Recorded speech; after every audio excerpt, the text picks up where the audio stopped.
গ্রামীণ স্বাস্থ্য ব্যবস্থাকে আরও উন্নতির লক্ষ্যে রাজ্যের মুখ্যমন্ত্রী মমতা বন্দ্যোপাধ্যায়ের উদ্যোগে ভ্রাম্যমাণ চিকিৎসা ভ্যান পৌঁছে যাবে প্রত্যন্ত গ্রামের কোনায় কোনায়।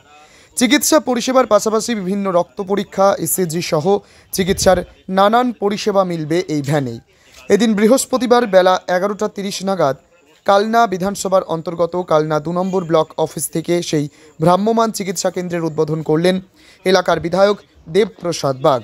এছাড়া উপস্থিত ছিলেন বিশিষ্ট সমাজসেবী প্রণব রায়, পঞ্চায়েত সমিতির সভাপতি BMOH সহ অন্যান্য আধিকারিক বৃন্দরা। কালনা থেকে রীতা ভট্টাচার্যের report, crime press Bengal news.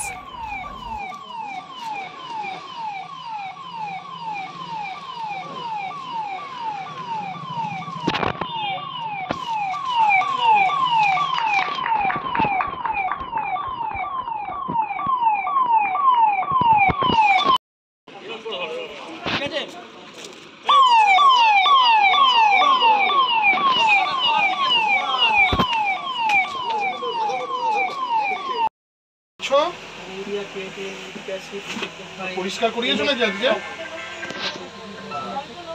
কালকে রবি আসবে, অরূপদা আসতে পারে, এখনো পর্যন্ত সেরকমই খবর। আমি ওই গৌরকে পাঠাবো। কালনা বিধানসভায় মাননীয় মুখ্যমন্ত্রী মমতা বন্দ্যোপাধ্যায় একটি ভ্রাম্যমাণ গাড়ি পাঠিয়েছেন, যার মধ্যে সমস্ত কিছু চিকিৎসা ক্ষেত্রে পরীক্ষা নিরীক্ষার সবকিছু বন্দোবস্ত আছে। তার মধ্যে ডাক্তার, টেকনিশিয়ান সহ সবাই থাকবেন। আজকের আমরা কালনা বিধানসভার পক্ষে বাংলার মুখ্যমন্ত্রী মাননীয় মমতা বন্দ্যোপাধ্যায়কে ধন্যবাদ জানাই এই কারণে যে প্রত্যন্ত গ্রামে যেখানে এই ধরনের পরিষেবা আমরা আগামী দিনে পাবো কিনা সেই নিয়ে যখন চিন্তায় সাধারণ মানুষ থাকেন, তখন তাদের কথা ভেবে এত সুন্দর একটা বন্দোবস্ত তিনি করেছেন। অসংখ্য ধন্যবাদ জানাই। আর ভগবানের কাছে প্রার্থনা করি যে বাংলার মুখ্যমন্ত্রী মমতা বন্দ্যোপাধ্যায় যেন এইভাবেই সুস্থ থাকেন। তিনি যতদিন সুস্থ থাকবেন, বাংলার সাধারণ মানুষও সুস্থ জীবনযাত্রা করতে পারবে।